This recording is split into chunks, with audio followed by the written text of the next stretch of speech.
Hey everybody, it's Tim with Broken Dice, bringing a quick little channel update. Got some more of my kit bashed Celt Iberians for my Iberian campaign, my Ancients armies. Uh, let's take a look at them. I got them on 25 millimeter rounds on a Sabbat base. I do that in case I'll ever want to bring them off and use them in skirmish games and that sort of stuff. I used a lot of P3 paints, Privateer Press paints.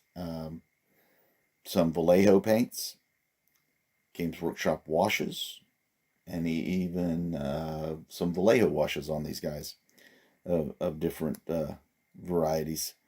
Uh, like the way they came out. The LBM transfers really make these units pop. Really draws my eye to them. So I don't think the slight differences in the box sets that I used, Victrix and Warlord Games, that it's really going to make that much of a difference. For the Celt part, I did not do any plaid. One, because I'm not very good at painting plaid, and two, I'm not sure if the Celt Iberians had plaid, if they kept that part of their culture, or they more adapted the more of Iberian dress. I don't know. Or maybe it was a combination of both. And so I think that leaves us a little journalistic or artistic license to explore. So there's 18 on that base. I have a few more. Let's take a look at those here in a second. Okay, getting back to it. Obviously, from that Warlord box set, this sculpt right here is the one I hate the most. Because when I was trying to put some of these guys on 40 millimeter bases, God, it was horrible trying to get these guys all to fit on that base and not look like they were tripping over each other. And even when on the last video, I did a lot of them on 50 millimeter bases, and they still looked a little crowded to me. Um,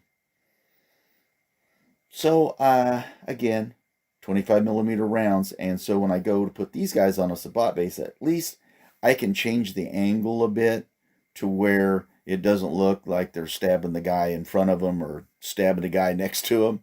So yeah, that'll work out well for these guys. Again, LBM transfers, same paints, P3s, Vallejo, you know, my regular shtick that I'm working through right now. I've got some more of the more heavily armored guys. Let's take a look at those. Okay, now these guys are the more heavily armored with the mail, and I gave them the bigger shield with the larger boss on there, and I figure these are more your elite warriors and stuff like that. But I know what you're saying, Tim. Damn it, they're on square bases. Yes, they are, because I began making a unit of these guys up, and they are on 50 millimeter square bases, and I thought I would add to that, but much to my chagrin, I didn't have any 50 millimeter bases of the same size, but I did have 25 millimeter square bases, and so I chose to put them on them. They'll rank up fine with them, and I put them on a movement tray. It's really not going to make that much of a difference. I can either put them beside or behind, however it's going to work for the numbers, but they will all have these larger shields and the mail armor, and I really like the way that it is turning out. Obviously, I'm not going to have a bunch of these. It's just one unit, and usually will be placed in the front of the army, and probably will get decimated very quickly. Okay, let's look at a purchase I made for this very campaign that I am painting these models for. Okay, let's first off, we're going to talk about some bases I bought for the cavalry that I already have painted, but they're all individually based, and so they're when you're doing a big game, they're kind of hard to move around. Now, like some of them, of these models that are based on round bases, they're kind of do a double duty for skirmish and that sort of thing. Here, let's just turn this camera around a little bit.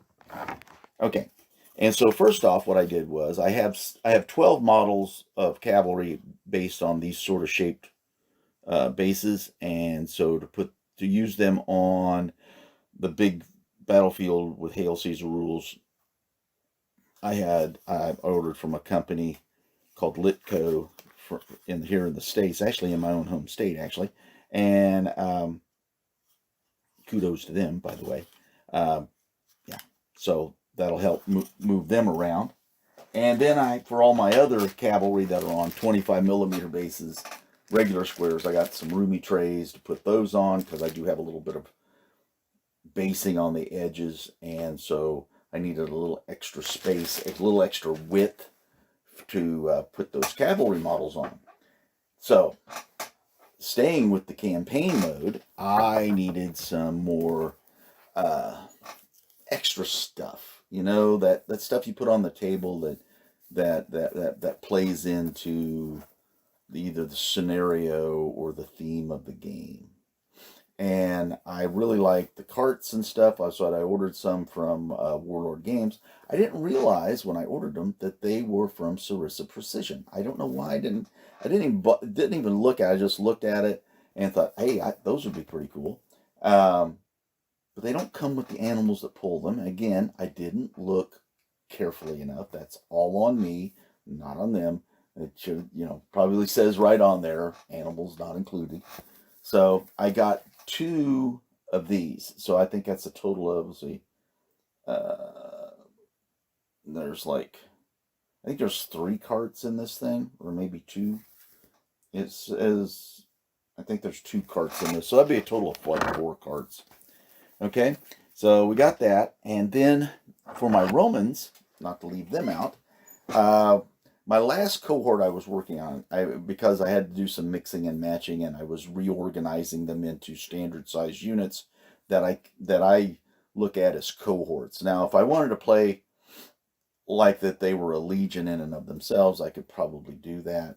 But the way I've got my army set up is that there's 10 cohorts, and each cohort has 16 models in it, and you do the math for the historical.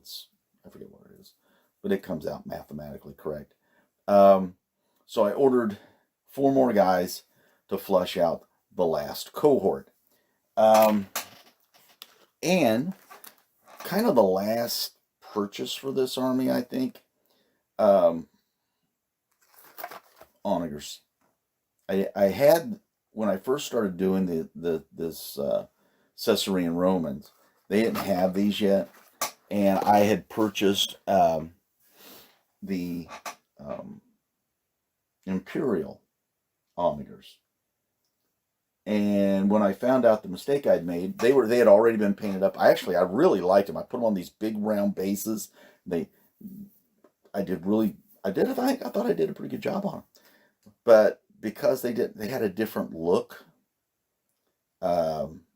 I thought, oh crap. Now it's like when I work on my house or I work on a project of some variety, I can see every mistake where somebody else will look at it and go, what are you talking about? But I see that stuff. Oh, it's horrible when I do that. So I sold them on eBay, and I got the Caesarean onagers to go with it. That's it. Took me a little while to get these 30 guys done. Felt like a long time, but now that they're done, I have those extra models I can put out there on the tabletop. We can get this this last big battle in this campaign set, and we'll go through that. That's the end of this video. Thanks for watching. The old routine: thumbs up, leave a comment, subscribe if you haven't, if you like this kind of babbling on conversation that I put out. So everybody stay safe, stay well, and I'll see you next time.